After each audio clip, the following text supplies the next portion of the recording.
Hey everybody, it's back to school season. That means suiting up with your favorite teen professor, taking Wyvern riding class, and traveling to Garrick Mach as we get into the game with all the sword guys from Smash. Just kidding, Marth's not here. Fire Emblem, the Three Houses. Let's begin. Byleth is the teen son of hot dead and mercenary Geralt. Out doing some general mercenary stuff one night, they encounter 3 students from the Officers Academy at Garrick Mach. After saving the kids, Geralt and Byleth head to the monastery where Geralt can retake his position in the Holy Knights of Syros. While Byleth becomes a professor, with no interview, Byleth gets his pick of 3 houses: Blue Lions, Black Eagles, or Golden Deer, aka Jocks, Nerds, and Goofballs. He also meets some true weirdos: horny opera singer turned teacher Manuela, big dork Hannerman, distantly aged brother and sister Seneth and Fane, and the ominous lady Rhea, leader of the church. Months pass, training, fighting other students, resolving national level disputes, with groups of teenagers led by a teenager with no teaching experience. Then things get weird. Flayn is kidnapped by the Death Knight. She's rescued and a girl named Monica is also there. Weird. Everyone in the town goes insane. Byleth acquires a magical sword with ranged attack capability and historical significance. Then the Flame Emperor shows up, and they're up to some nasty shit. Monica turns out to be in cahoots with them and kills Geralt. That's Byleth's hot daddy, forgot. Which sets up a showdown between Byleth and the Flame Emperor, who turns out to be Edelgard, the leader of Nerd House. Before their confrontation, Byleth gets stuck in some sort of negative zone. He gets freed by the voice inside his head, the goddess of everything, Sothis, who turns his hair green and gives him new class bonuses. The battle culminates with Rhea turning into a dragon and Byleth falling off a cliff and landing in a cave for a 5-year power nap. Let's rewind to Byleth's first day at Garrick Mach. He becomes a professor and can choose any of the 3 houses to lead. Based on what he chooses, things play out differently. If Byleth joins Golden Deer, he teams up with Claude and his gang of rascals to unite the Noble Alliance against Edelgard and her empire.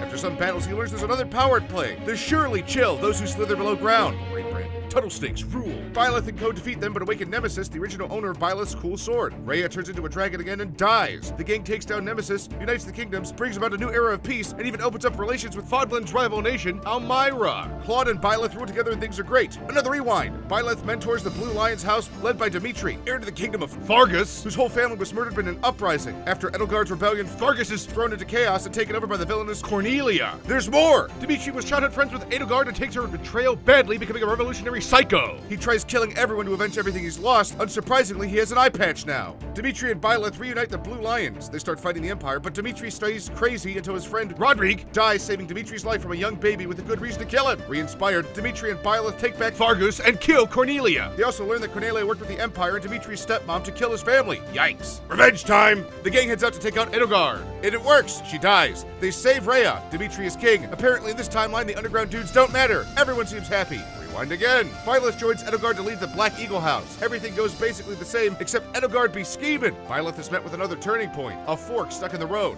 Side with Edelgard in a revolution or side with the church as it defends itself? With Edelgard, Byleth sees the greatest hits compilation of all his old friends and owns them with violence. Edelgard and Byleth force Rhea to take desperate actions to stop them. She burns a city full of people and turns into a dragon. It's not enough. Rhea gets killed. Edelgard wins. Byleth loses his connection to the goddess and becomes a normal guy. Bad trade, IMHO. Or Byleth can join the church and do almost the same thing as in the Golden Deer story, only with fewer interesting friends. He fights, takes down Edelgard, and even deals with the underground people. Rhea tells Byleth that she made him a receptacle for the goddess, which is why his heart doesn't beat. Normal. If Byleth hasn't already chosen to marry Rhea, you could do worse than a dragon. She goes crazy and tries to kill him. Really normal stuff happening here. He kills her, takes over the church, and gets things on track. Well, that was a lot, but it was also Fire Emblem, the 3 houses in 3 minutes. And yeah, we didn't hit everything. We know Seneth is Flayn's dad, but it took 120 hours of game to get here, so here we are. I hope you guys enjoyed the video. If you liked the video, give it a like down below. If you want to see more content, please subscribe.